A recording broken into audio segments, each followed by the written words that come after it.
Good evening, Council and citizens. I'm a resident of Councilmanic District B, and I am calling tonight for my councilman, Aaron Penman, to recuse himself from all votes that involve his campaign manager, Joe Snee, in any capacity. This includes all developmental projects, cases, or zoning appeals in which Mr. Snee has, or will ever have involvement. For example, Penman Peninsula, Eva Mar, and any other development project for which Mr. Snee serves as counsel in whole or in part.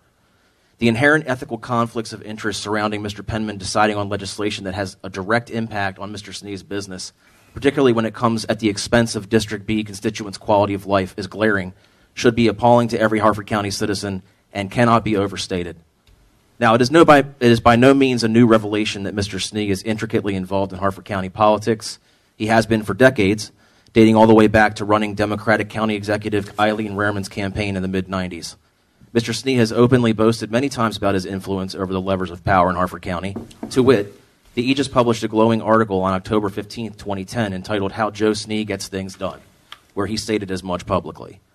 Quote, he's never backed a losing candidate for county executive or circuit court judge, and he's got his fingers so close to the pulse of the political community, he can tell you who Harford County's next county executive will be. And he got it right, with every administration between Rehrman's and Glassman's. One of his former law partners said of their firm, quote, we have local relationships and insights outsiders don't have and can't ever have. Mr. Snee added, when we walk into the county government or circuit court, we're well known. People know where we're coming from, and they know we know how to get things done. You can have the best legal theory, the best business plan, but the third leg to that stool is always business and politics. A lot of what we're doing here, we have to get through the development approval process. As Harford County grows, the demand for legal services will increase. We're going to add lawyers and legal assistants. As people move into Harford County, as government continues to regulate, there will be more need for legal services. We're going to add where needed. Quote, and that means more business for Snee and his firm, which could keep him working for a long, long time, opined the author.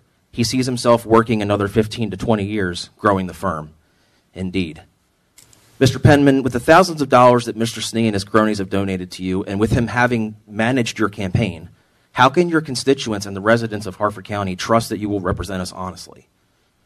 You have already made multiple statements publicly here in the council chambers since your inauguration that broadcast your loyalty to your developer comrades in their inner circle.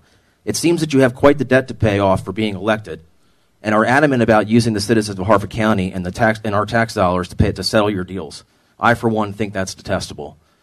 Again, Mr. Penman should recuse himself from any legislation or business involving Mr. Snee, lest he appear compromised by the developers and their attorneys whose decisions directly impact our lives. We deserve consent of the governed representation, not a rubber stamp for Snee and the developers.